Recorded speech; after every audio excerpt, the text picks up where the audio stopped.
മാഇദയുടെ 100-ാമത്തെ വചനത്തിലൂടെ പടച്ച തമ്പുരാൻ നമുക്ക് ഓതിത്തരുമ്പോ ഭൂരിഭാഗത്തിന്റെ പിന്നാലെ നമ്മൾ പരക്കം പായണ്ട, സംഘടനയെ അന്ധമായി അനുകരിച്ചതിന്റെ പയ്യാലെ പോകണ്ട. നമുക്കുള്ള മാതൃകാ നബിതങ്ങളാണ്. അള്ളാന്റെ ദീനിന്റെ വിഷയത്തിൽ സ്വന്തമായി ഒരു അക്ഷരം പോലും ഉരിയാടിയിട്ടില്ലാത്ത പ്രവാചകനാണ്. അള്ളാന്റെ ഖുർആൻ തന്നെ നൽകിയ ഒരു സർട്ടിഫിക്കറ്റിൽ വമാ യൻതിഖു അനിൽ ഹവാ ഇൻ ഹുവ ഇല്ലാ വഹയ്യുഹാ. വിശുദ്ധ ഖുർആനിന്റെ 53-ാം അധ്യായമാണ്. 3-4 വചനങ്ങളാണ്. വമാ യൻതിഖു അനിൽ ഹവാ. ആ പ്രവാചകൻ സ്വന്തം ഇച്ഛ പ്രകാരം സംസാരിക്കുന്ന ആളല്ല കേട്ടോ. ഇൻ ഹുവ ഇല്ലാ വഹയ്യുഹാ. അല്ലാഹുവിന്റെ ദീനുമായി ബന്ധമുള്ള ഏതൊരു വിഷയത്തെ കുറിച്ചുള്ള തീരുമാനങ്ങളും അഭിപ്രായങ്ങളും ആ പ്രവാചകൻ നിങ്ങളുടെ മുന്നിൽ അവതരിപ്പിക്കുന്നുവെങ്കിൽ ഇൻ ഹുവ ഇല്ലാ വഹയ്യുഹാ, അത് തനിക്ക് തന്റെ നാഥനിൽ നിന്ന് ലഭിക്കുന്ന ദിവ്യ സന്ദേശത്തിന്റെ അടിസ്ഥാനത്തിൽ മാത്രം ലോകത്തോട് സംസാരിക്കുന്ന ലോകത്തിന്റെ പ്രവാചകനാണ്. എത്രത്തോളം എന്ന് ചോദിച്ചാൽ നമുക്കറിയില്ല. ആ പ്രവാചകന്റെ മനസ്സിലൊരു പൂതിയുണ്ടായി, വല്ലാത്ത ആഗ്രഹം ജനിച്ചു. അള്ളാന്റെ റസൂലിന്റെ ആഗ്രഹം എന്താ? കഅബയിലേക്ക് തിരിഞ്ഞ് നമസ്കരിക്കണമെന്നാണ്. ആ കഅബയെ വിശ്വാസികൾക്ക് തങ്ങളുടെ കിബിലയായി കിട്ടിയിരുന്നുവെങ്കിലും അള്ളാന്റെ റസൂലിന്റെ സ്വഹാബത്തും ആഗ്രഹിക്കുകയാണ്. ആ മസ്ജിദുൽ ഹറാമിന്റെ നേർക്ക് തിരിയണം എന്നാണ് അള്ളാന്റെ റസൂലിന്റെ മനസ്സിന്റെ ആഗ്രഹം. നമുക്കറിയാം ആദ്യകാലത്തെ മുസ്ലിമീങ്ങളുടെ ഖിബിലയേതാ? ഫലസ്തീനിലുള്ള ബൈത്തുൽ മുഖദ്ദസാണ്. ജൂതന്മാരുടെയും ഖിബില അത് തന്നെയായിരുന്നു. അള്ളാന്റെ റസൂലിന്റെ സ്വഹാബത്ത് പറയാ 16-17 മാസക്കാലം ബൈത്തുൽ മുഖദ്ദസിലേക്ക് തിരിഞ്ഞിട്ടാണ് ഞങ്ങൾ നമസ്കരിച്ചത്. റസൂലുള്ളാഹിന്റെ മനസ്സിന്റെ പൂതി എന്താ? കഅബയിലേക്ക് തിരിയണമെന്നാണ്. പക്ഷേ അള്ളാന്റെ റസൂല് തിരിഞ്ഞില്ല. കാരണം എന്താ? ഇത് അള്ളാന്റെ ദീനാണ്. സ്വന്തം ഇഷ്ടപ്രകാരം ഒരു കാര്യം പ്രവാചകന് തീരുമാനിക്കാനുള്ള അധികാരം അല്ലാഹു സുബ്ഹാനഹു വ തആല വകവെച്ചു കൊടുത്തിട്ടില്ല. അതുകൊണ്ട് തന്നെ അല്ലാഹുവിന്റെ പ്രവാചകന് കഅബയിലേക്ക് തിരിയാൻ തയ്യാറായില്ല. അല്ലാഹു സുബ്ഹാനഹു വ തആല അവന്റെ ഖുർആനിൽ ആയത്ത് അവതരിപ്പിക്കുകയാണ്. മുഖറബുൽ അംലാക്ക് മലക്ക് ജിബ്രീൽ അലൈഹിസ്സലാത്തു വസ്സലാം എന്നായി തോതി കൊടുക്കുകയാണ്. ഖദ് നറാ തഖല്ലുബ വജ്ഹിക ഫിസ്സമാ ഫലനുവല്ലിയന്നക ഖിബ്ലതൻ തർളാഹാ ഫവല്ലി വജ്ഹക ശത്റൽ മസ്ജിദിൽ ഹറാം വഹൈതുമാ കുൻതും ഫവല്ലു വജൂഹകും ശത്റാ وإن الذين أوتوا الكتاب ليعلمون أنه الحق من ربهم وما الله بغافل عما يعملون. ഓ നബിയേ, താങ്കളുടെ കണ്ണുകൾ ഇങ്ങനെ ആകാശത്തേക്ക് വട്ടമിട്ട് നോക്കിക്കൊണ്ടിരിക്കുന്നത് നാം ഇതാ കാണുകയാണ്, മനസ്സിലാക്കുകയാണ്. അതുകൊണ്ട് നബിയേ, താങ്കൾ ഇഷ്ടപ്പെടുന്നതായ ഒരു കിബിലയിലേക്ക് നാം താങ്കളെ തിരിച്ചു തരാമെന്ന് അള്ളാന്റെ ഖുർആനിൽ പടച്ച തമ്പുരാൻ ആയത്ത് അവതരിപ്പിക്കുകയാണ്. വഹൈതുമാ കുൻതും ഫവല്ലു വജൂഹകും ശത്റാ. നിങ്ങൾ എവിടെയായിരുന്നാലും ആ മസ്ജിദുൽ ഹറാമിന്റെ നേർക്ക് തിരിഞ്ഞുകൊള്ളുക എന്ന് പടച്ച തമ്പുരാൻ അവന്റെ ഖുർആനിൽ ആയത്ത് അവതരിപ്പിച്ചതിന് ശേഷം മാത്രമാണ് അള്ളാഹുവിന്റെ പ്രവാചകന് ആ കഅബയിലേക്ക് തിരിയാൻ തുടങ്ങിയത്. ഇത്രത്തോളം ദീനിന്റെ കാര്യത്തിൽ സൂക്ഷ്മത പുലർത്തിയ, വഹയിന്റെ അടിസ്ഥാനത്തിലല്ലാതെ ഒരു അക്ഷരം പോലും ലോകത്തോട് വിളിച്ചു പറഞ്ഞിട്ടില്ലാത്ത ലോകത്തിന്റെ പ്രവാചകനാണ് സഹോദര സഹോദരി, എനിക്കും നിങ്ങൾക്കുമുള്ള മാതൃക എന്ന് അള്ളാന്റെ ഖുർആൻ ഓതിത്തരികയാണ്. ഇത് 2-ാം അധ്യായം സൂറ ബഖറ 144-ാമത്തെ വചനമാണ്. ഇങ്ങനെ ഒരു പ്രവാചകനെ ഖുർആൻ പരിചയപ്പെടുത്തുമ്പോ ഈ റസൂലുള്ളാഹിന്റെ മാർഗം വിട്ട് കളിക്കല്ല മക്കളെ. എല്ലാ വിഷയങ്ങളിലും നിങ്ങൾക്കുള്ള മാതൃക പ്രവാചകനാണ്.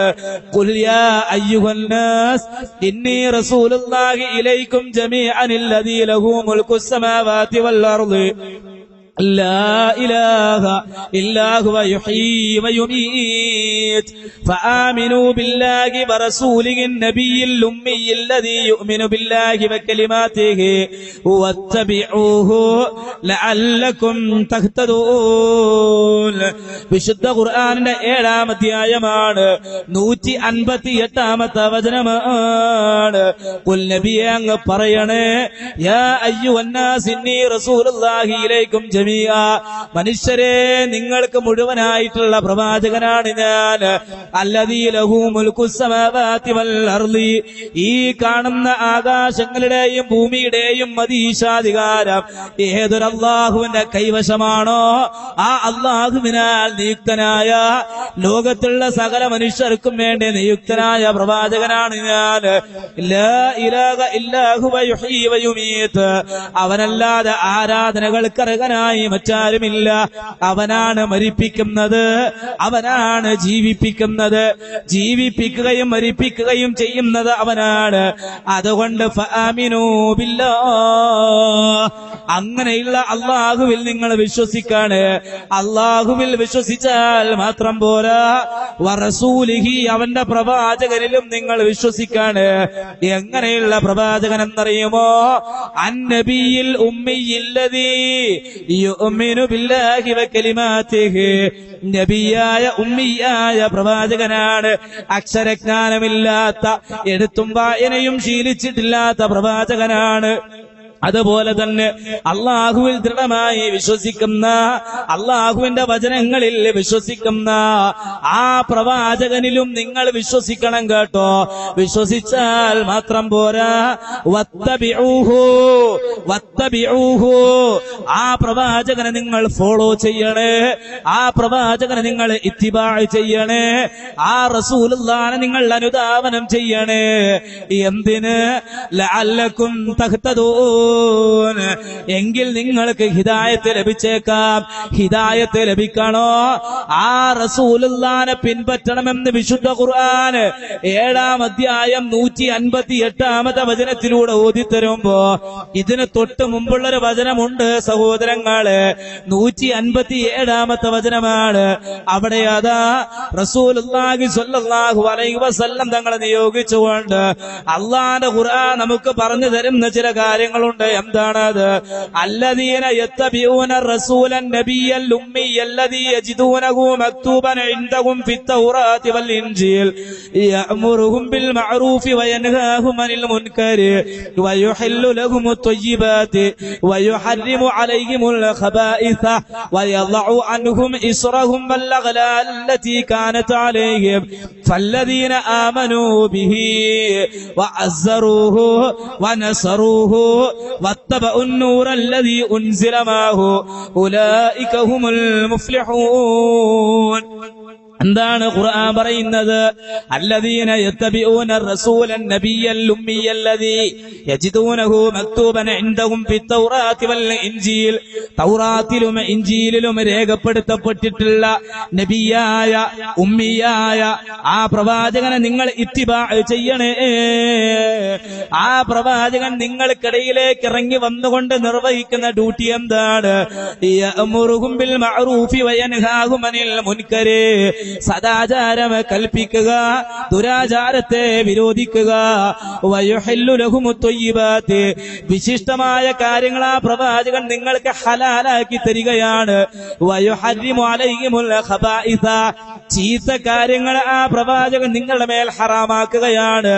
അതുപോലെ തന്നെ അതാ വയളഉ അൻഹും ഇസ്റഹും വൽ അഗ്ലാൽ അല്ലതീ കാനത് അലൈഹിം, നിങ്ങളുടെ ഭാരങ്ങൾ, കുരുക്കുകൾ, പ്രയാസങ്ങൾ എല്ലാം നിങ്ങളിൽ നിന്ന് ഇറക്കി വെക്കുന്ന, അഴിച്ചു വെക്കുകയും ചെയ്യുന്ന പ്രവാചകനാണ്.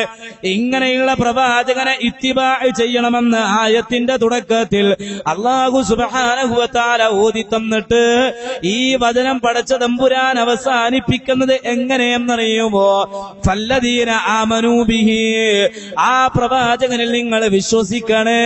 വഅസ്സറൂഹു, ആ പ്രവാചകനെ നിങ്ങൾ പിന്തുണക്കണേ, ബഹുമാനിക്കണേ. വനസറൂഹു, ആ പ്രവാചകനെ നിങ്ങൾ സഹായിക്കണേ. വത്തബഉന്നൂറല്ലദീ ഉൻസില മഅഹു, ആ പ്രവാചകനോടൊപ്പം അവതരണീയമായ നൂറില്ലേ, പ്രകാശമില്ലേ, അഥവാ ആ പരിശുദ്ധ ഖുർആനിനെ നിങ്ങൾ പിൻപറ്റണേ, സ്വീകരിക്കണേ. ഈ എന്തിന്? ഉലൈക ഹുമുൽ മുഫ്ലിഹൂൻ, അക്കൂട്ടർ മാത്രമാണ് വിജയികൾ, അവർ മാത്രമാണ് രക്ഷപ്രാപിച്ചവർ. ഒരു മനുഷ്യന് രക്ഷപ്പെടാൻ സാധിക്കണമെങ്കിൽ, വിജയിക്കാൻ സാധിക്കണമെങ്കിൽ, ഒരു മനുഷ്യന് ഹിദായത്ത് ലഭിക്കണമെങ്കിൽ അള്ളാഹുവിന്റെ പ്രവാചകനെ ഇത്തിബാ ചെയ്തേ മതിയാകൂ എന്ന് ഖുർആൻ പറയുകയാണ്.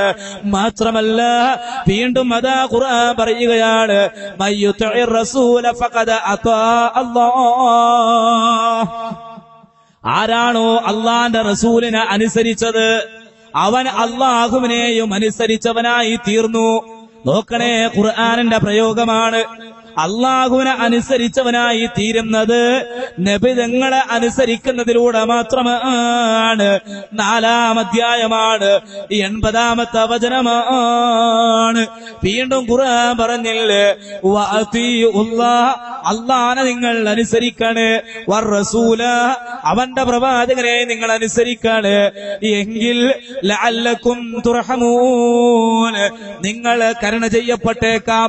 അള്ളാന്റെ റഹ്മത്ത് നിങ്ങൾക്ക് വേണോ? റസൂലുള്ളാഹിനെ അനുസരിക്കണമെന്നാണ് 3-ാം അധ്യായത്തിന്റെ 132-ാമത്തെ വചനത്തിലൂടെ അല്ലാഹു സുബ്ഹാനഹു വ തആല നമുക്ക് ഓതിത്തരുന്നത്. ഈ പ്രവാചകനെ മാറ്റി വെച്ചുകൊണ്ട് ലോകത്തൊരാൾക്ക് മുസ്ലിമായി ജീവിക്കാൻ സാധ്യമല്ല. അള്ളാന്റെ റസൂലിനെ വേണ്ട എന്ന് പറഞ്ഞുകൊണ്ട്, അള്ളാന്റെ റസൂലിന്റെ സുന്നത്ത് വേണ്ട എന്ന് പറഞ്ഞുകൊണ്ട്, അള്ളാന്റെ റസൂലിന്റെ മാർഗം വേണ്ട എന്ന് പറഞ്ഞുകൊണ്ട്, അഥവാ ഖുർആൻ മാത്രം അംഗീകരിച്ചുകൊണ്ട് ലോകത്തൊരാൾക്ക് മുസ്ലിമായി ജീവിക്കുക സാധ്യമല്ല. നോക്കൂ, വിശുദ്ധ ഖുർആൻ പറഞ്ഞതെന്താണ്? വഅൻസൽനാ ഇലൈക ദിക്റ ലിതുബയ്യിന ലിന്നാസ്, ഖുർആനിന്റെ 16-ാം അധ്യായമാണ്, 44-ാമത്തെ വചനമാണ്. വഅൻസൽനാ ഇലൈക ദിക്റ, നബിയെ ഈ ദിക്റിനെ താങ്കൾക്ക് നാം അവതരിപ്പിച്ചു തന്നത് ലിതുബയ്യിന ലിന്നാസ്, അത് ജനങ്ങൾക്ക് വിശദീകരിച്ച് കൊടുക്കാൻ വേണ്ടിയാണ്. ആ വിശദീകരിച്ച് തന്നതാണ് റസൂലുള്ളാഹിന്റെ സുന്നത്ത്. അതിൽ സ്വന്തമായ അഭിപ്രായം ഇല്ല. ഒരു മനുഷ്യൻ മുസ്ലിം ആകണമെങ്കിൽ അവൻ നമസ്കരിക്കണ്ടേ? നമസ്കരിക്കണമെന്ന് ഖുർആൻ പറയുന്നുണ്ട്. നമസ്കരിക്കാത്തവരെ നരകത്തിലാണെന്ന് ഖുർആൻ പറയുന്നുണ്ട്. നമസ്കാര സമയം നിർണയിക്കപ്പെട്ട നിർബന്ധ കർമ്മമാണെന്ന് ഖുർആൻ പറയുന്നുണ്ട്. ദുനിയാവിലെ സുജൂദ് ചെയ്യാത്ത ആളുകൾക്ക് ആഖിറത്തിൽ വരുമ്പോൾ സുജൂദ് ചെയ്യാൻ സാധിക്കില്ലെന്ന് ഖുർആൻ പഠിപ്പിക്കുന്നുണ്ട്. പക്ഷേ എങ്ങനെ നമസ്കരിക്കണം, എവിടെ കൈകെട്ടണം, എങ്ങനെ റുക്കൂ ചെയ്യണം, സുജൂദിൽ എന്ത് പ്രാർത്ഥിക്കണം, തശഹൂദിൽ എങ്ങനെ ഇരിക്കണം, ഖുർആൻ പരിധിയാൽ കാണാൻ സാധിക്കും. ഒരു മുസ്ലിം നോമ്പ് നോക്കണ്ടേ? ആ നോമ്പിന്റെ വിധിവിലക്കുകൾ ഖുർആൻ വിശദീകരിച്ച് പഠിപ്പിച്ചിട്ടില്ല.